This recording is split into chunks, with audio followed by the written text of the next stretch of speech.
Good morning. Good morning. My name is Klarhe, and I will be attending Susquehanna University in the fall, continuing the legacy, making number 8 in the family to attend.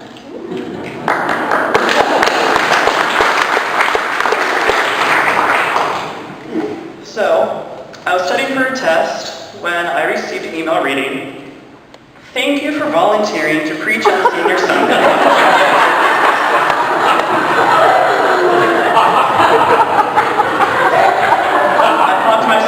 How nice of me to volunteer, but as we all know, we can't say no to Walt. So I looked at the topic, the power of God in my life.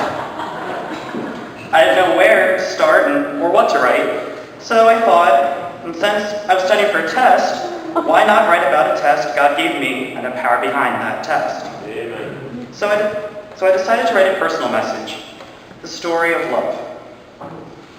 So, will you please pray with me? Lord, may what I say today reflect what you have taught me about love. Let the words that I share open the minds and hearts of the ones gathered here today. Amen. Amen. Sometimes life opens doors that we wish would stay closed. God constantly challenges and tests us every day. Love seems to be one of the most commonly given tests, yet still, finding all the answers is difficult. And believe me, it's not a test you can cheat on. I never really understood what love meant. Maybe that was due to age or the fact that I hadn't had the chance to experience this type of affection. However, this recently changed. For several years, my grandfather, who I called Grampy, had been diagnosed with cancer. This past summer, things started to take a turn for the worse, and the cancer and tumors became too much to manage, and treatment had to be stopped.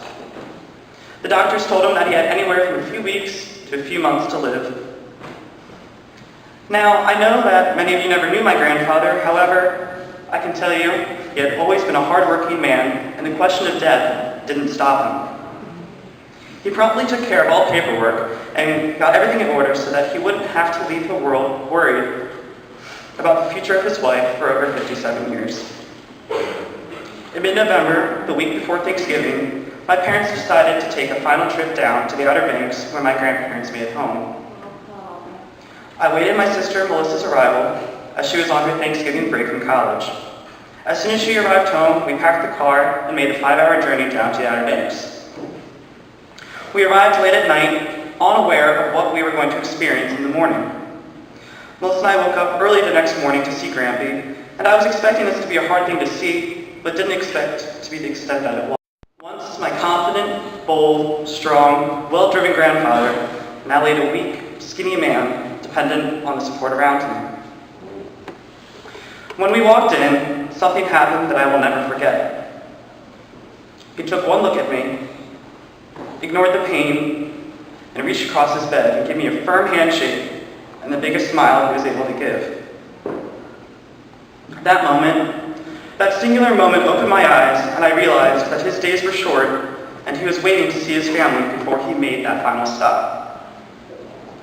Thanksgiving Day was filled with hope that Grampy may soon be in a better place.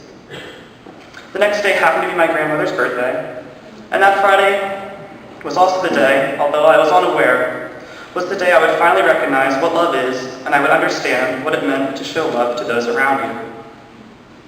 After my grandmother arrived back from the dinner, my family, which included myself, my mom, my dad, sister, Aunt Sue, Uncle Don, grandmother, and one loyal golden retriever, entered his room and we stood around his bed. We all took turns holding his hand, and we started praying for him, telling him that it was okay to move on, and that Grammy, my grandmother, would be taken care of. That moment is when I took and passed God's test. I finally understood what love is, what love represents. I know that God was with us in that room. He watched not only over me, but my entire family as we expressed our deep passion and love for Grampy. He soon relaxed into a deep sleep, but still refused to move on to the next place.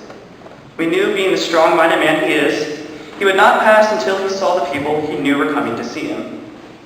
My cousin Jenny was to arrive in the afternoon the following day. When she arrived, she visited with Grampy for the last time. A few short hours later, around 4 o'clock, Grammy went in to tell him, "Okay, Frank, everyone who's coming has come. You can go. I will be okay." She told him that Russ, my grandparents' son, and my uncle, was waiting for him in heaven. He took one last breath and exhaled, saying the loving name, Russ. This is the power that God has in each and every one of us. As I learned at my last youth retreat, time has a major impact in our lives and it's hard to ignore. Time often defines who we are, and we worry that we won't have enough time to do what we need before we make our journey to heaven. After experiencing this time war and lesson on love, all I can say is, live while you can. Don't let time define who you are, that we live on God's watch, and He has a time and place for us all. Amen. Amen.